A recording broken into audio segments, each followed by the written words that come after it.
हर हर Mahadev. Hello friends, आज हम इस वीडियो में सावन और शिव से जुड़ी जानकारियां और कुछ मान्यताओं के विषय में बताने जा रहे हैं। सावन में क्यों होती है शिव पूजा, कैसे पड़ा इस महीने का नाम, जानिए शिव पूजा से जुड़ी परंपराएं और कथाएं।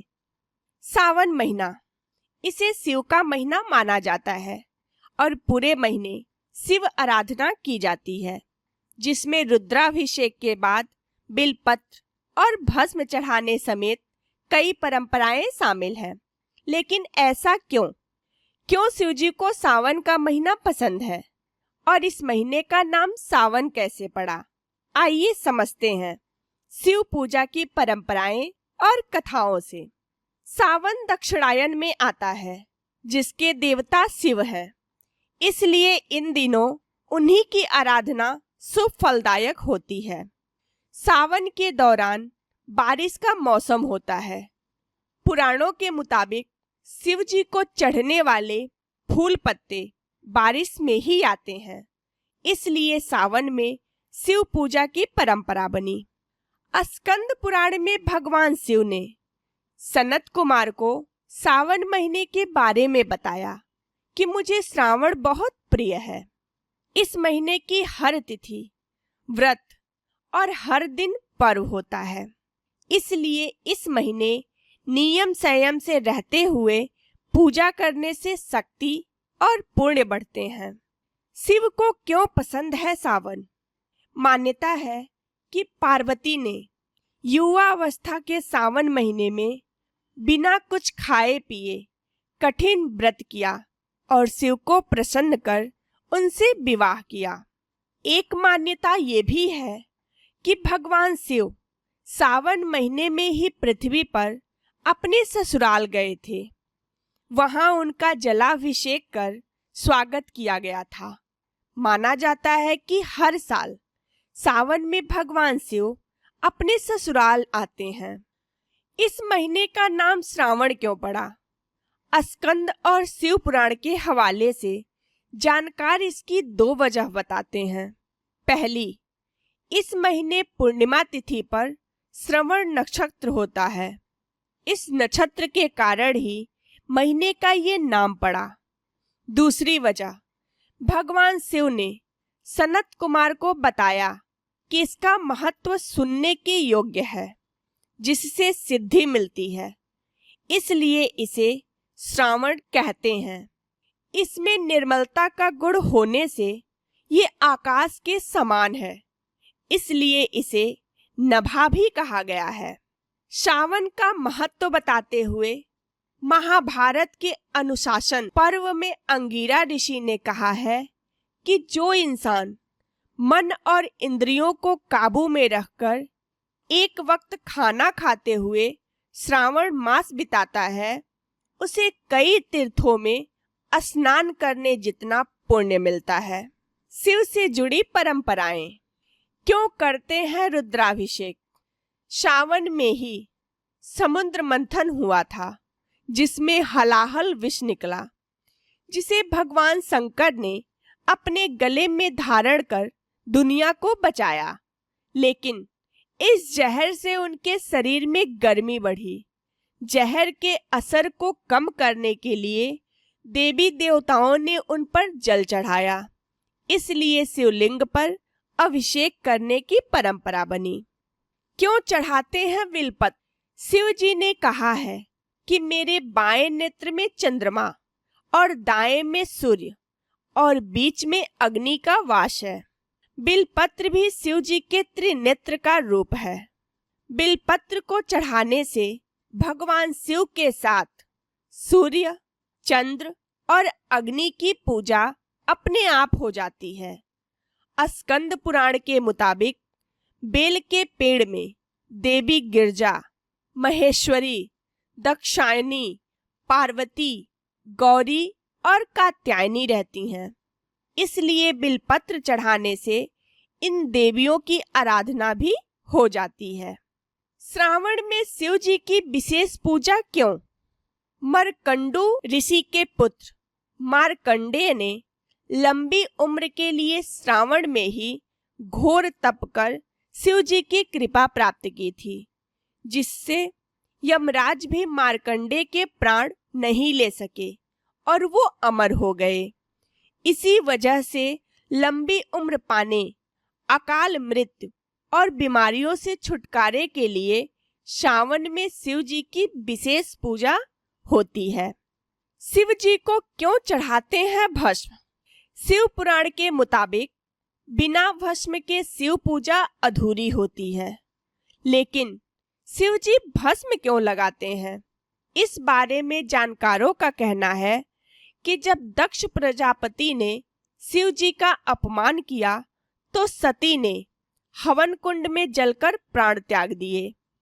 तब शिव जी ने सती की चिता की भस्म खुद पर लगाए। तब से शिव जी को भस्म लगाने की परंपरा शुरू हुई। शैव संप्रदाय और तंत्र से जुड़े लोग शिव जी पर मुर्दे की भस्म लगाते हैं। अब जानिए शिव जी से जुड़ी ये 3 कहानियां। पहली कहानी, देवी पार्वती की परीक्षा। देवी सती ने ही पार्वती के रूप में दूसरा जन्म लिया था। इस जन्म में भी शिव को पति के रूप में पाने के लिए वे कठिन तप कर रही थीं। शिव ने पहले सप्तऋषियों को परीक्षा के लिए भेजा। सप्तऋषियों ने पार्वती के पास पहुंचकर शिव जी की बहुत बुराई की, उनके दोष गिनाए, लेकिन पार्वती अपने संकल्प पर अडिग रहीं। इसके बाद महादेव खुद आए। उन्होंने पार्वती जी को वरदान दिया और अंतर ध्यान हो गए। तभी एक बच्चे की आवाज सुनाई दी। पार्वती जहां तप कर रही थीं, उसी के पास मौजूद तालाब में मगरमच्छ ने एक बच्चे का पैर पकड़ रखा था। पार्वती वहां पहुंची और मगरमच्छ से बच्चे को छोड़ने को कहा। मगरमच्छ ने अपना नियम बताते हुए इनकार किया कि दिन के छठे पहर में जो मिलता है उसे आहार बना लेता हूँ। इस पर पार्वती ने पूछा, इसे छोड़ने के बदले क्या चाहोगे? मगरमच्छ ने कहा, अपने तप का फल मुझे दे देंगी तो बालक को छोड़ दूंगा। पार्वती तत्काल तैयार हो गईं, पर मगरमच्छ ने उन्हें समझाया कि वो क्यों एक बालक के लिए अपने कठिन तप का फल दे रही हैं। लेकिन पार्वती ने दान का संकल्प किया। उनके ऐसा करते ही मगर का शरीर चमकने लगा। अचानक बच्चा और मगर दोनों गायब हो गए और उनकी जगह शिव प्रकट हुए। उन्होंने बताया कि वो परीक्षा ले रहे थे। चूंकि पार्वती ने अपने तप का फल शिव को ही दिया था, इसलिए उन्हें दोबारा तप करने की जरूरत नहीं। दूसरी कहानी, कामदेव को भस्म किया। शिव को कामांतक भी कहते हैं। इसके पीछे की कथा है कि तारकासुर ने ब्रह्मा जी से 2 वरदान पाए थे। पहला, तीनों लोकों में उसके समान ताकतवर कोई न हो, और दूसरा, शिव पुत्र ही उसे मार सके। तारकासुर जानता था कि देवी सती के देहांत के बाद शिव समाधि में जा चुके हैं, जिससे शिव पुत्र होना असंभव था। वरदान पाकर तारकासुर ने तीनों लोकों को जीत लिया। उसके अत्याचार से परेशान होकर देवता ब्रह्मा जी के पास गए। उन्होंने देवताओं को वरदान के बारे में बताते हुए कहा कि केवल शिव पुत्र ही तारकासुर को मार सकता है, लेकिन शिव जी गहरी समाधि में हैं। हिमवान की पुत्री पार्वती शिव से विवाह के लिए तप कर रही हैं, लेकिन वे पार्वती की तरफ देखना भी नहीं चाहते। अगर महादेव पार्वती से विवाह कर पुत्र उत्पन्न करें, तभी इस दैत्य का वध संभव है। तब इंद्र ने कामदेव से कहा कि वे जाकर शिव जी के मन में देवी पार्वती के प्रति अनुराग जगाएं। कामदेव ने पुष्पबाण ध्यान मग्न शिव जी पर चला दिया। अचानक इस विघ्न से शिव जी बेहद गुस्सा हुए। उन्होंने तीसरे नेत्र से कामदेव को भस्म कर दिया। इस पर कामदेव की पत्नी रति ने शिव जी से प्रार्थना की कि वे उनके पति का जीवन वापस लौटा दें। शिव ने शांत होकर कहा, कामदेव की देह नष्ट हुई है, लेकिन उसकी आंतरिक शक्ति नहीं। काम अब देह रहित होकर हर प्राणी के हृदय में रहेगा। वह कृष्णा अवतार के समय कृष्ण के पुत्र प्रद्युम्न के रूप में जन्म लेगा। तुम फिर उसकी पत्नी बनोगी। उस समय रति ने मायावती के रूप में जन्म लिया था। तीसरी कहानी, अशुभ से हुआ शुभ। नर्मदा नदी के किनारे धर्मपुर नाम का सुंदर नगर था। उसमें विश्वानर नाम का ब्राह्मण अपनी पत्नी सुचिस्मती के साथ रहता था। दोनों शिव भक्त थे और उनको पुत्र पाने के लिए उनसे वरदान मांगा कि स्वयं भगवान शिव उनके पुत्र के रूप में जन्म लें। शिव के वरदान से उनके यहाँ एक पुत्र का जन्म हुआ, जिसका नाम गृहपति था।